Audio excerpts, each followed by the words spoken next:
Bien, pues en esta hora quiero compartir un tema con ustedes y le puse un título sencillo, que el título se llama ¿Quién es el hombre? Y pudiésemos agregarle también ¿qué es el hombre? O ¿de qué se trata la integridad o la integración del hombre? ¿De qué se trata tu vida? Pues el propósito de este tema va dirigido a que, pues ya, por favor, es imposible que a esta edad, a esta altura del desarrollo de la conciencia, de tanta inteligencia, incluyendo la inteligencia artificial, el ser humano viva ignorando o desconociendo de qué se trata su vida. Ya no puede ir ninguna sola persona, ningún ser humano puede ir caminando o marchando en el mundo con una bandera de ignorante, con una bandera de insensato, como con una bandera de necio. Ya no. Se acabó ese tiempo y para entender la razón principal de lo que se trata el hombre, necesitamos analizar y cuestionar minuciosamente la razón por la cual fue creado y los componentes de su ser. Y dice la palabra del Señor en Génesis 1:26, lo voy a leer en las dos versiones más conocidas, la versión Reina Valera y inmediatamente después está la versión Kadosh. La Reina Valera dice así: entonces dijo Dios, hagamos al hombre a nuestra imagen. Ahí comienza. Hagamos al hombre. Antes no había hombre, pero llegó a ser el momento cuando ya hubo hombre. Entonces dijo Dios, hagamos al hombre a nuestra imagen, conforme a nuestra semejanza, y señoré en los peces del mar, en las aves de los cielos, en las bestias, en toda la tierra y en todo animal que se arrastra sobre la tierra. La siguiente versión dice, entonces Elohim dijo, hagamos a la humanidad a nuestra imagen, conforme a nuestra semejanza, y reinen sobre los peces en el mar, las criaturas que vuelan en el cielo, los animales y sobre toda la tierra y sobre toda criatura que se arrastra en la tierra. Necesitamos detenernos un poquito para entender que no había hombre y Dios dijo, hagamos al hombre. Quiere decir que antes de que el hombre fuera hecho o fuera creado, había una razón y una fórmula para que el hombre existiera. El propósito era señorear. Pero para que él pudiera señorear, era necesario que tuviera dos cosas. La primera es la imagen y la segunda es la semejanza de Dios. Si no tuviese o si el hombre no hubiese sido facultado con la imagen y con la semejanza de Dios, era imposible que hubiese logrado señorear. Pero el asunto es que aún teniendo la imagen y teniendo la semejanza de su creador, de todos modos no logró señorear. Si ustedes pueden, como le decía apenas a una persona, donde quiera que estés, date la oportunidad de leer el rostro, el semblante de las personas. Y la mayoría de las personas traen un rostro decaído, triste, desconcentrado por deudas, por enfermedades, por problemas, por aflicciones. Pero todo el mundo tiene una cara normalmente, como se dice, sacados de onda. Esa es la evidencia de que no tienen el control de las cosas. Bueno, ya se vivieron miles de años de esa manera. El hombre carente de la semejanza, carente de la imagen de Dios. Y hay personas que insultan o que agreden y les encuentran un parecido despreciable o deplorable. Dicen, ay, pareces esto, pareces lo otro, pareces esto. O sea, le encuentran un parecido.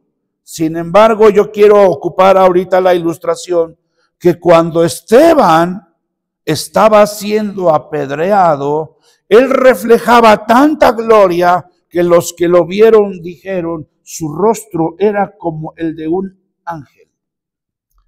Quiere decir que sí hay formas a las cuales podemos agarrar parecido. Y la primera pregunta sería, bueno, ¿y tú a quién te pareces? Cuando en el Evangelio de Juan, capítulo 8, los fariseos y todos los religiosos de ese entonces arremetían en contra de Jesucristo, en contra de Yeshua y lo refutaban, lo atacaban, él les dijo, a ver, espérense, ustedes de vuestro padre el diablo sois. A ver, dos cosas. ¿Verdaderamente eran hijos del diablo o parecían ser hijos del diablo? La segunda, ¿será que el diablo tiene hijos? Nosotros tenemos que entender que las características que se señalan en Juan 8:44 referente al diablo es mentiroso, homicida, padre de mentira. Entonces nosotros tenemos que entender la imagen que hemos traído. Los que son mentirosos, bueno, está por demás porque lo acabo de decir. Los homicidas, los asesinos, los ladrones, los asaltantes, ¿qué imagen traen? La imagen de su padre, el diablo. Bueno, déjenme decirles que en la creación y en la integración del hombre hay mucho más por entender de lo que comúnmente se ha entendido. ¿Cómo se explica? Y aquí yo quiero que detengas un poquito tus pensamientos, no dejes que se vayan libres. Estás pensando en lo que estás oyendo. ¿Cómo se explica que el hombre al final de su vida habrá de enfrentar un juicio de acuerdo con preceptos y leyes divinas si él es humano? Lo voy a ilustrar de esta manera. Hay ciertas aves como son las gallinas que cuando son un poco traviesas o mañosas y ya pusieron su huevo, ellas mismas pican el cascarón y se comen el producto que está ahí adentro. Pues el castigo que le pueden hacer es que esa gallina la van a hacer en un caldo. Pero no le dicen, a ver, siéntate aquí y respóndeme, ¿por qué hiciste esto? No le pregunta nada. Al contrario, cuando comience a cantar de que ya puso su huevo, hay que recogérselo porque esa gallina es mañosa. Es una leve ilustración, pero el ser humano no puede juzgar a una gallina. El ser humano no puede juzgar a un perro. Lo puede castigar, sí, o lo puede incluso sacrificar. Pero no se puede poner el ser humano en un nivel de un perro, de un gato, de una gallina, para decir, te voy a castigar y esté esperando una respuesta. Estoy haciendo esta ilustración porque, como dice aquí la pregunta, ¿cómo te explicas que Dios, cuando mueras tú, te tenga que llamar a un juicio? Entonces, si Dios llama al hombre a un juicio, quiere decir que el hombre no es lo pequeño o lo insignificante que había creído ser. Vamos, si el hermano o dos hermanos hombres se ofenden, se insultan, claro, tienen que arreglar el asunto y llegar a un acuerdo porque tienen el mismo nivel de conciencia, de razonamiento. Pero se pueden poner de acuerdo. Entonces entendamos que lo que dice Génesis 1:26 contiene mucho más cosas de las que normalmente se entienden. ¿Cómo es que Dios? ¿Quién es Dios? Pues es poderosísimo, es grande, es inmenso, es amor, es bondad, es justicia, es perdón. ¿Cómo es que un ser tan grande pueda ponerse a juicio con un ser tan pequeño? No procedería. O sea, o está loco Dios, como dijera el apóstol Pablo, por la locura de la predicación, o lo loco de Dios es más sensato que los hombres. Entonces, quiere decir que lo loco de Dios rebasa mi sabiduría y el que está mal soy yo, porque no puedo entender esa comulgación entre Dios y yo. Pero si Dios me habrá de juzgar, o si Dios te habrá de juzgar a ti, entonces no eres tú lo que habías pensado que eres. O eres más de lo que te hicieron creer que eres. Porque aquí dice, ¿cómo te explicas o cómo se explica uno que el hombre al final de su vida habrá de enfrentar un juicio de acuerdo con leyes y con estatutos, con preceptos divinos, si el hombre es humano? Como si un padre de familia fuera a castigar a su hijo chiquito porque se comió el chocolate, porque se comió todo el pan. Y la mamá entra en su bondad y dice, déjalo, es que no sabe, está chiquito, tenía hambre. No, y el padre interviene en un castigo con la benevolencia de la madre. Pero en este caso, el hombre necesita entender y debe entender lo siguiente. El hecho de que el hombre es poseedor de la imagen, de la misma imagen de Dios y de la semejanza de su creador, lo hace un igual a él. El hombre se convierte en un igual a su creador. Aquí está el cuestionamiento.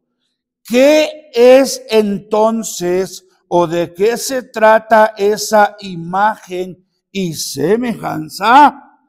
Bueno, se debe entender con toda claridad, ya que se trata también de igualdad de facultades,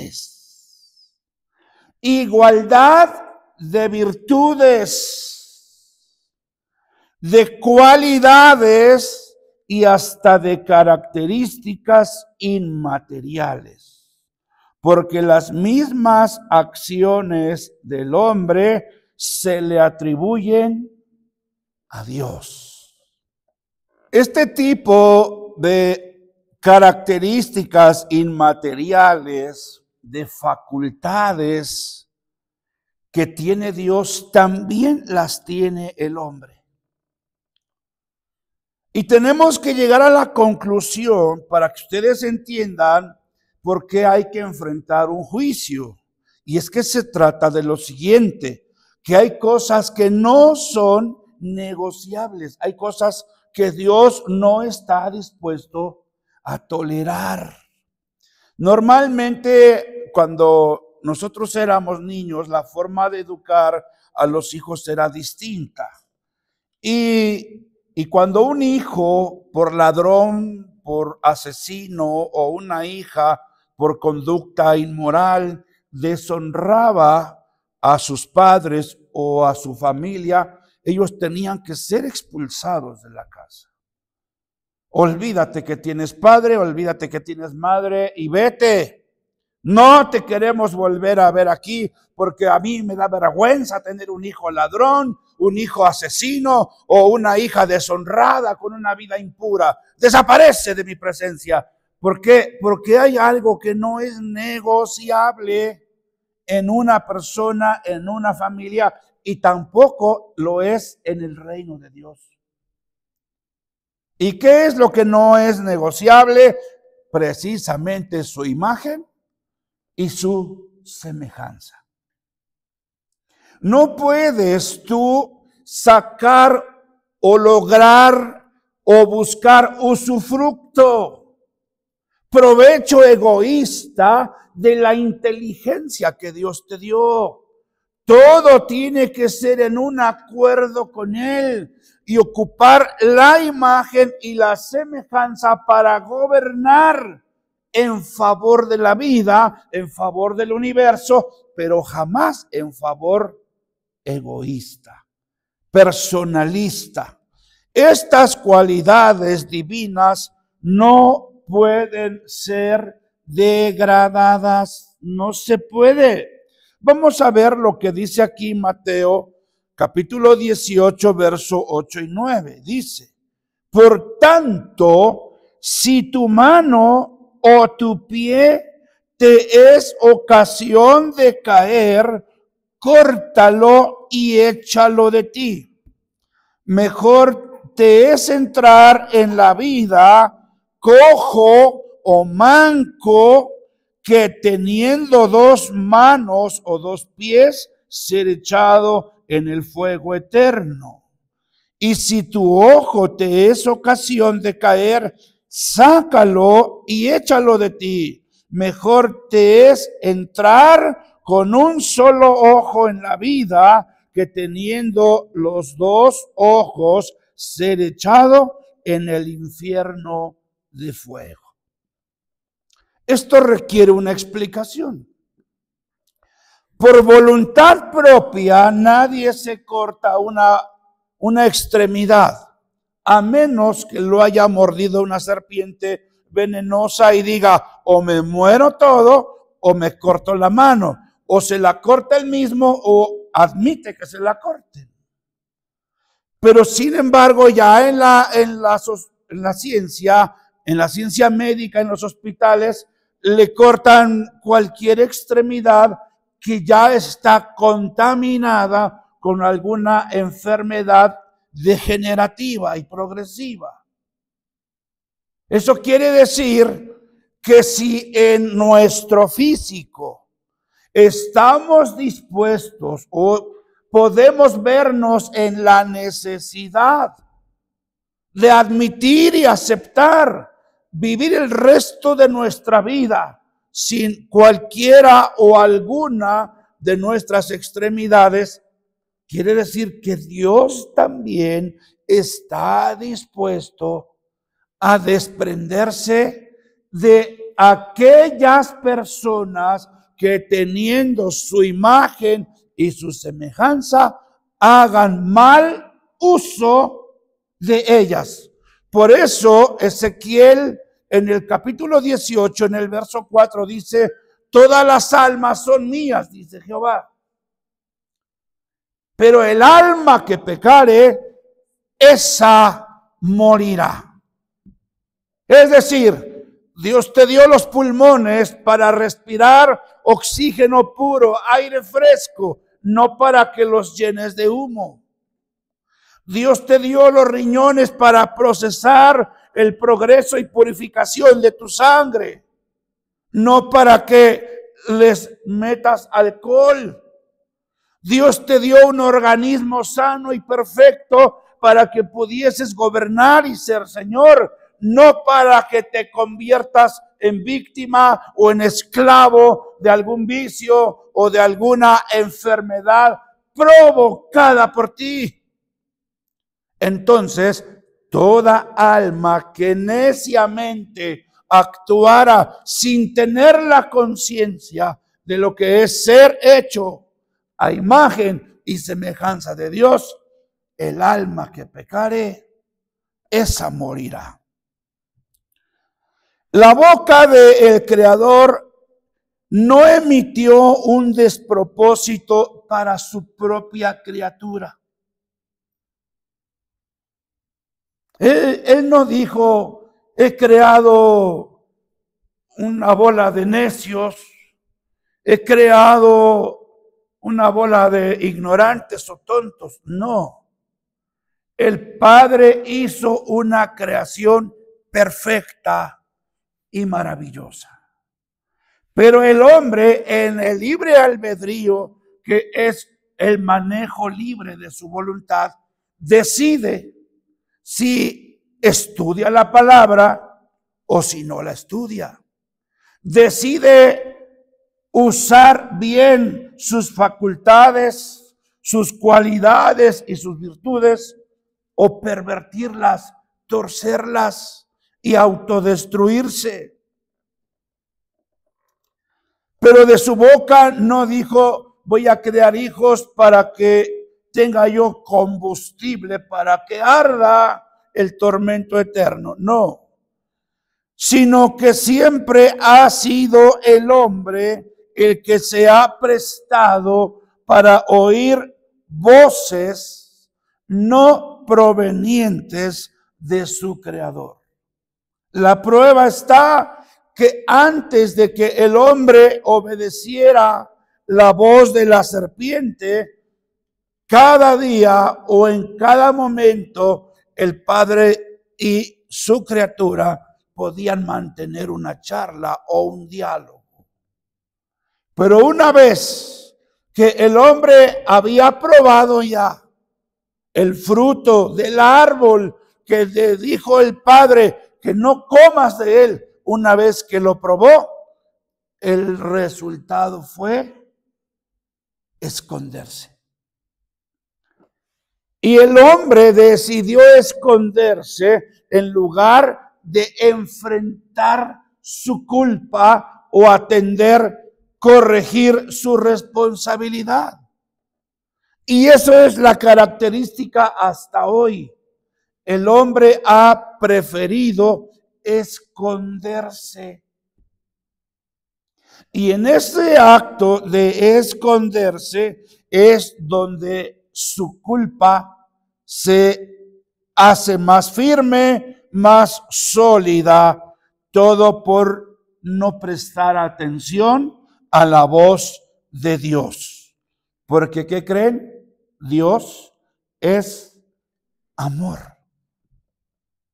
Bueno, en Salmos 82:6, vean lo que dice. Yo dije, vosotros sois dioses. Yo dije, vosotros sois dioses. Y hay quienes alegan y discuten que Dios con D mayúscula es el Padre y Dios con D minúscula pues son dioses que no son dioses. Déjeme decirle que en el hebreo no existen mayúsculas.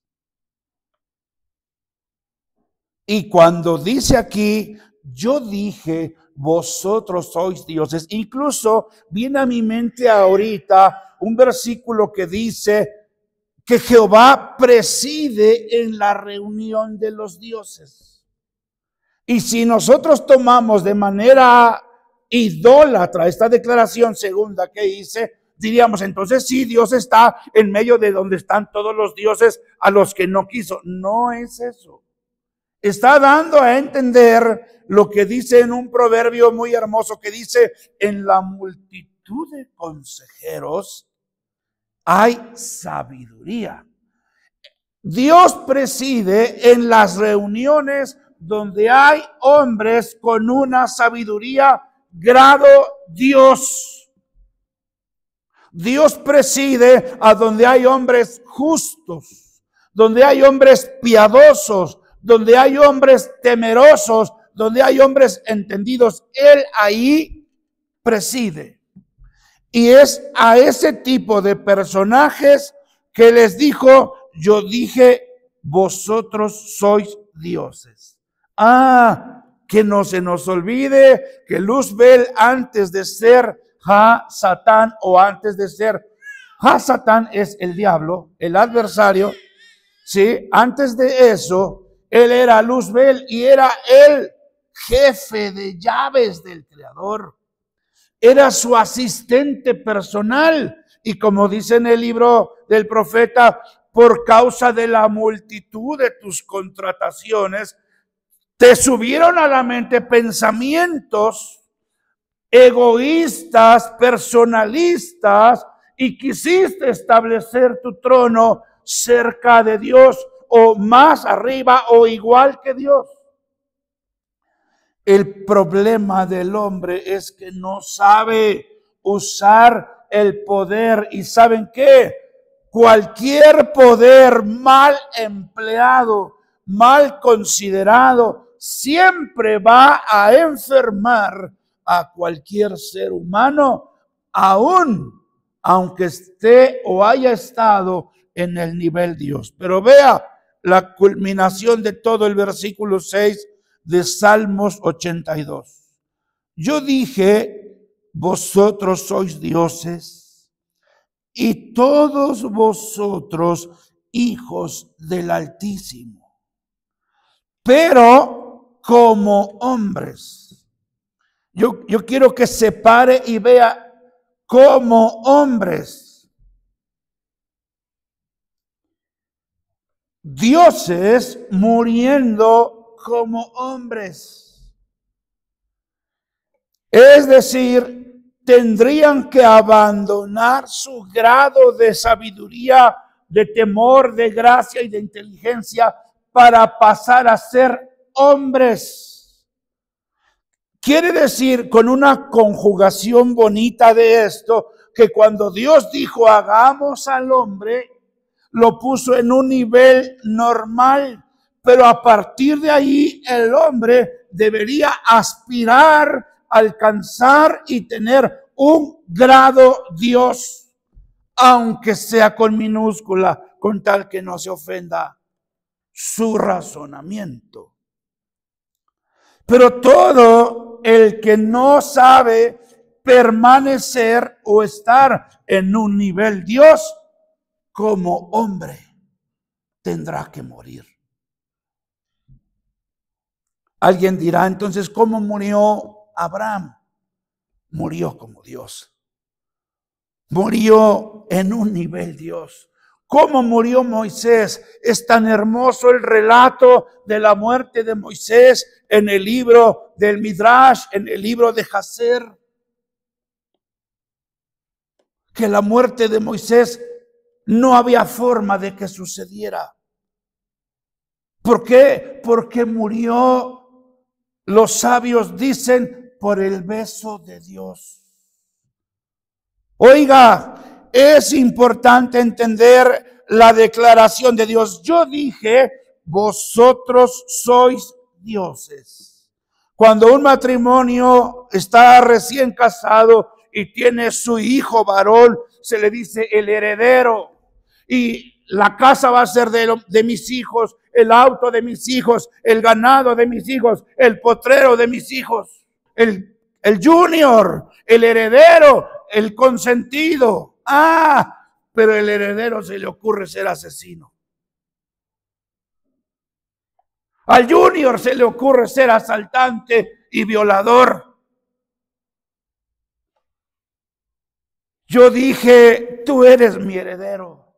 Yo como padre dije, me siento orgulloso de que tú seas mi hijo. Pero yo no engendré un hijo asaltante, un hijo violador o un hijo asesino. Por lo tanto, como cualquier hombre vas a vivir.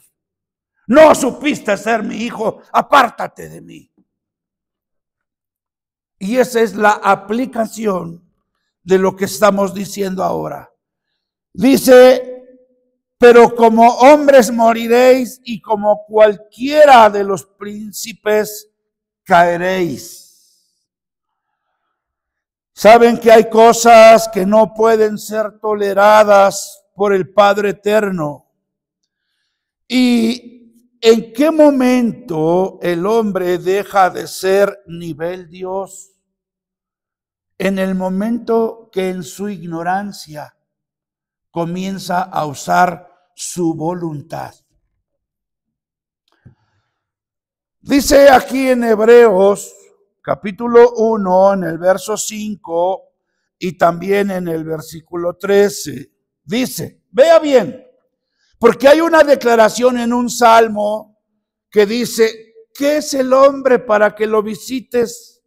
Y el hijo del hombre para que de él tengas memoria. Y luego dice, lo has hecho poco menor que los ángeles. Déjenme decirles que qué mal se sentía David en ese momento. Porque aquí vea lo que está diciendo. Porque a cuál de los ángeles dijo Dios jamás, mi hijo eres tú. Yo te he engendrado hoy. La respuesta es a ninguno. Pero sin embargo a nosotros en el Evangelio de Juan 1:12 dice, pero a todos los que le recibieron les dio la potestad de ser hechos hijos de Dios. ¿Cuántos ángeles, a cuántos se les dice los ángeles son hijos de Dios? A ninguno. A ninguno. Y otra vez dice, yo seré a él padre y él me será a mí hijo. A ninguno de los ángeles le dijo así. Sería bueno que cada uno leyera con calma del versículo 5 hasta el versículo 13, porque hay cosas importantes en todo este pasaje bíblico. Pero para abreviar un poquito de espacio y de tiempo, solamente vamos a leer el 13 y dice, pues a cuál de los ángeles dijo Dios jamás, siéntate a mi diestra hasta que ponga a tus enemigos por estrado de tus pies. Oiga, en Efesios, en 2 lugares distintos dice, y nos hizo sentar en los lugares celestiales con Cristo. A ninguno de los ángeles le dijo, siéntate aquí. Pero a nosotros sí nos sentó ahí. Y termina diciendo claramente en el versículo que sigue, dice, no son todos estos espíritus ministradores enviados en favor de los que han de ser salvos. Es decir, los ángeles son espíritus que están a nuestro servicio espiritual. Entonces, haciendo todo este preparado, lleguemos a una resolución. ¿Quién es el hombre? Que se explique cada uno de los seres humanos a qué se debe su tristeza, a qué se debe su mediocridad, a qué se debe su inferioridad. Y la respuesta es, no supieron cuidar la imagen, no supieron cuidar la semejanza, Ni siquiera conocen, nunca han hecho una lista de las virtudes de Dios y que las hayan analizado en su propio ser. Dios es todo esto, yo también lo soy, yo también lo tengo. Dios es justo, también hay hombres justos, esforzados en la justicia. Y bueno, hay algo que no se nos ha explicado bien. Y nuestro trabajo, nuestra tarea es llegar a entenderlo. Porque aparte de que no se ha explicado bien, no se ha entendido exactamente a cómo debe ser. Yo ya comencé a trabajar hace tiempo en relación a quién exactamente soy. Y saben que las palabras no alcanzan a decir lo que yo ya entendí y lo que yo soy. Pero yo le creo a la palabra de Dios. Yo le creo a la palabra porque realmente si yo hubiese prestado atención a los hombres, ellos estarían tan felices de que yo sintiera o viviera creyendo que yo no era digno de estar aquí, que yo no era digno de regresar o de estar en algún lado, de conectarme con Dios. No, y como hubo un hombre que decía hace muchos años, Ignacio, el Señor me dijo que me entregues la iglesia. Y ya sabía yo ese dicho que dice, ¿y tu nieve de qué la quieres? No, la dignidad que cada persona tiene es por parte de la imagen y la semejanza del Creador. Realmente el hombre no es lo pequeño ni lo insignificante que le han hecho creer. ¿Qué dijo el hijo pródigo? Me levantaré. ¿Por qué no en tu ser, aunque sea sin palabras audibles, pero con una palabra que sea firme, tú puedes declarar hoy, me levantaré? Me levantaré. Ya estuvo bien de creer que soy un derrotado. Ya estuvo bien de creer que soy un fracasado. Ya estuvo bien de creer que a mí nadie me quiere. Imagínense el sentimiento del hijo pródigo. Claro que su padre no podía aceptar que su hijo hubiese sido tan insensato, tan irresponsable, que le está atendiendo bajo un salario hambriento a un empresario ganadero de cerdos. Son muchas las cosas que el hombre tiene que vencer en su propia mente para poder recuperar la dignidad de ser hijo. Y yo quiero que entiendan que los cerdos son de un olor despreciable.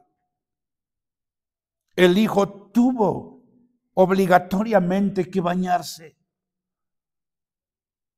Tuvo que recomponerse para emprender su camino de regreso y ser abrazado por su padre. Y cuando dijo, mi hijo, el que estaba perdido, ha sido recuperado. Estaba muerto y ha revivido. Maten el becerro gordo, tráiganle vestidos nuevos, pónganle un anillo en su dedo. Oiga, ¿de qué dependió? De una resolución que el hijo tomó. Y así muchas personas se están ahogando en su llanto, muriéndose en su tristeza, asfixiándose en su dolor, en su soledad, diciendo, ay, si yo tuviese, si alguien me viniera a ver. No, tú levántate y tú camina hacia el Padre y dile, Padre, he pecado contra el cielo y contra ti. Quiero recuperar tu imagen. Quiero recuperar tu semejanza. quiero recuperar tu dominio. ¿Y cómo llegó el hijo? Ya no me llames hijo. Ya no soy digno de ser llamado tu hijo. Eso le contó en favor por su humildad. Pero él dijo, el padre dijo, mi hijo muerto ha resucitado. El que estaba perdido ha sido encontrado. Por eso dice la palabra, así de la misma manera hay fiesta en el cielo cuando un pecador se arrepiente. Déjame decirte que el arrepentimiento no tiene que ser causado por un extremo. El arrepentimiento tiene que ser causado, provocado por un razonamiento, por una comprensión y por tu propia conciencia. El Padre te está esperando. Que el Señor los bendiga a todos. Gracias.